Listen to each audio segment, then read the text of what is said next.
राधे राधे। आप सभी साथियों को काला अष्टमी पर्व की ढेर सारी शुभकामनाओं के साथ मेरा प्यार भरा नमस्कार। आज इस पोस्ट में जानेंगे मई के महीने में कब मनाई जाएगी काला अष्टमी। वैदिक पंचांग के अनुसार प्रत्येक माह के कृष्ण पक्ष की अष्टमी तिथि पर काला अष्टमी मनाई जाती है। काला अष्टमी के दिन भगवान शिव के रौद्र स्वरूप काल भैरव की पूजा की जाती है। जो लोग काला अष्टमी के दिन काल भैरव की पूजा करते हैं उनके जीवन से सारे दुख दूर हो जाते हैं। साथ ही भगवान शिव और काल भैरव का आशीर्वाद भी प्राप्त होता है।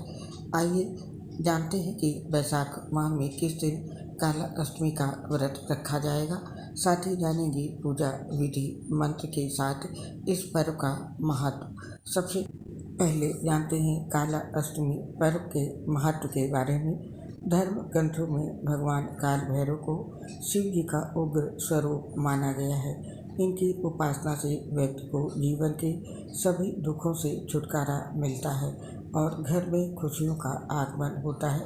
काला अष्टमी के दिन काल भैरव की पूजा करने से भक्तों को किसी भी तरह के भय, रोग, शत्रु और मानसिक तनाव से मुक्ति मिलती है।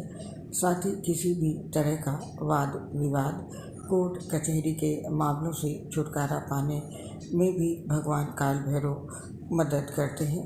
इनकी पूजा अर्चना करने से राहु केतु के बुरे दोष से भी मुक्ति मिलती है। साथ ही पूजा आराधना करने से घर में नकारात्मक शक्तियाँ, जादू टोने और भूत प्रेत आदि से भी किसी प्रकार का भय नहीं रहता, बल्कि इनकी उपासना करने से मनुष्य का आत्मविश्वास बढ़ता है।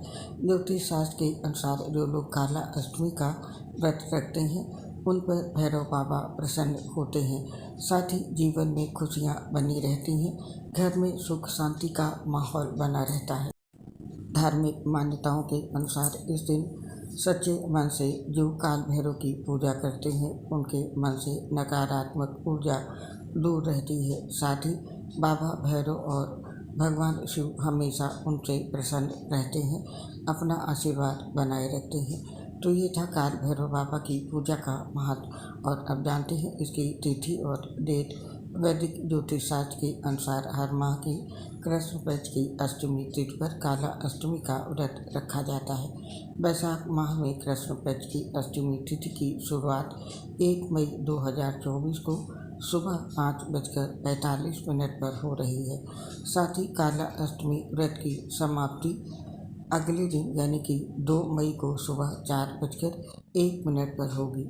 उदया तिथि के अनुसार मासिक काला अष्टमी का व्रत 1 मई को रखा जाएगा। साथ ही इस दिन प्रदोष काल में काल भैरव बाबा की पूजा करना अति शुभ माना गया है। और अब जानते हैं इस दिन के बनने वाले शुभ योग और संयोग के बारे में। काला अष्टमी पर एक शुभ और मंगलकारी योग बन रहा है। इस योग का निर्माण शाम को 8:02 तक है।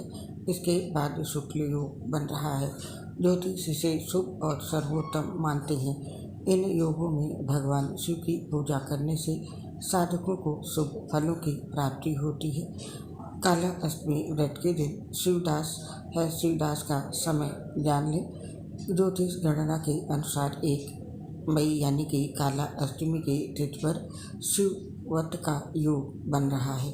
इस दिन भगवान शिव आदिशक्ति माता पार्वती के साथ रहेंगे। इस दौरान भगवान शिव की पूजा करने से घर में खुशहाली आती है। तो ये थे काला अष्टमी व्रत के दिन बनने वाले शुभ योग, संयोग और मुहूर्त। अब जानते हैं काला अष्टमी के दिन बाबा काल भैरव की पूजा करने की सही विधि क्या है।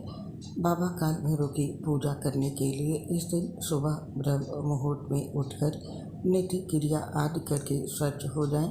फिर एक लकड़ी के पात पर सबसे पहले भगवान शिव और माता पार्वती जी के चित्र को स्थापित करें। फिर बाबा काल भैरव के चित्र को स्थापित करें और सभी पर जल का छिड़काव करें। जल का छिड़काव करने के बाद सभी को गुलाब के फूलों का हार पहनाएं या फूल चढ़ाएं। उसके बाद अब चौमुखी दीपक जलाएं और साथ ही गुग्गल की धूप जलाएं और कंकु हल्दी से सभी को तिलक लगा करके हाथ में गंगा जल लेकर अब व्रत करने का संकल्प लें। संकल्प लेने के बाद अब भगवान शिव और माता पार्वती जी का पूजन करें और उनकी आरती उतारें। इसके पश्चात फिर भगवान काल भैरव का पूजन करें और उनकी आरती उतारें। इस दौरान शिव चालीसा और भैरव चालीसा पढ़ें। साथ ही उन्मत्त भैरवाय नमः का जाप करें। इसके उपरांत बाबा काल भैरव की आराधना करें और अब पितरों को याद करें और उनका श्राद्ध करें। व्रत के संपूर्ण होने के बाद काले कुत्ते को मीठी रोटियां खिलाएं या फिर कच्चा दूध पिलाएं। इसके साथ ही इस दिन अंत में स्वान का पूजन भी किया जाता है। साथ ही अर्धे रात्रि में धूप, काले तिल, दीपक, उड़द और सरसों के तेल से बाबा काल भैरव की पूजा करें। इस दिन लोग व्रत रखकर रात्रि में भजनों के जरिए उनकी महिमा भी गाते हैं।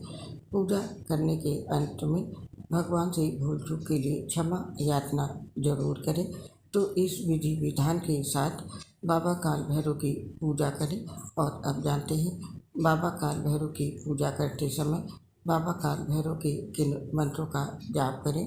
इसके लिए बाबा काल भैरव के इन मंत्रों का जाप करना चाहिए। मंत्र इस प्रकार से हैं। अति क्रोध महाकाय कल्पांत दह नौपम भैरव नमोस्तुभ्यं अनुज्ञा दातु महेशि। ओम काल भैरवाय नमः। ओम भय हरणं च भैरवा। ओम ह्रीं बम बटुकाय आप दुद्धारणाय पुर बटुकाय। ह्रीं ओम भ्रम काल भैरवाय फट। तो ये वो मंत्र थे जिनका मंत्र काला अष्टमी पर करना चाहिए। और अब जानते हैं बाबा काल भैरव की पूजा करते समय हमें कौन सी गलतियां बिल्कुल नहीं करनी है। काला अष्टमी पर बाबा काल भैरव की पूजा करते समय ये कार्य बिल्कुल भी नहीं करने चाहिए। काला अष्टमी के दिन घर में अच्छा माहौल बनाकर रखें। इस दिन लड़ाई झगड़ा या व्रत के वाद विवाद से बचें। और काला अष्टमी के दिन झूठ न बोलें। काला अष्टमी के दिन झूठ नहीं बोलना चाहिए। झूठ बोलने से व्यक्ति अपना ही नुकसान करता है और अपने लिए भविष्य में मुश्किलें खड़ी करता है। इसके साथ ही काला अष्टमी के दिन पूरी तरह से सात्विक भोजन करें। इस दिन भूलकर भी मांसाहारी भोजन का सेवन नहीं करना चाहिए। और काला अष्टमी के दिन शराब या अन्य नशीले पदार्थों का सेवन भी नहीं करना चाहिए। और काला अष्टमी के शुभ दिन पर कभी भी किसी का अपमान या अनादर नहीं करना चाहिए। भैरव बाबा की पूजा के लिए किसी का नाश नहीं करना चाहिए और नुकीली चीज़ों का प्रयोग करने से बचना चाहिए काला अष्टमी के दिन। और काला अष्टमी के दिन पशु पक्षी को भी भूलकर परेशान नहीं करना चाहिए। तो काला अष्टमी के दिन इन सभी कार्यों को ना करें।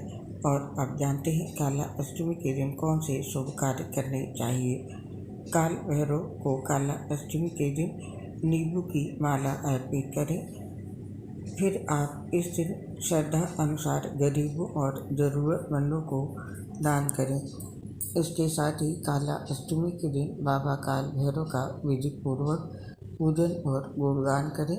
साथ ही काल भैरव को काला अष्टमी के दिन मिठाई और जलेबी का भोग लगाएं। तो ये वो शुभ कार्य थे जो काला अष्टमी पर करने चाहिए। आप और आपके पूरे परिवार पर भोलेनाथ बाबा का आशीर्वाद सदैव बना रहे, इसी कामना के साथ अब इस पोस्ट को समाप्त करने की आपसे आज्ञा चाहते हैं। शीघ्र मिलेंगे आपसे किसी अन्य नई पोस्ट के साथ। तब तक के लिए आप सभी को काला अष्टमी पर्व की हार्दिक शुभकामनाओं के साथ मेरी प्यार भरी राधे राधे। आपसे अपने एक प्रॉब्लम शेयर करना चाहते हैं।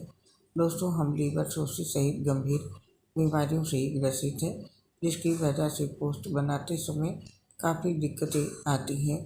सांस फूलने की वजह से आवाज़ सही नहीं आ पाती है। इसके लिए हमें क्षमा कर दें और अपना सहयोग हमारे साथ बनाए रखें। उम्मीद करती हूँ आप सभी साथी हमारी प्रॉब्लम को समझते हुए हमारा सहयोग जरूर करेंगे। इसके लिए आप सभी का हृदय से बहुत बहुत धन्यवाद। राधे राधे।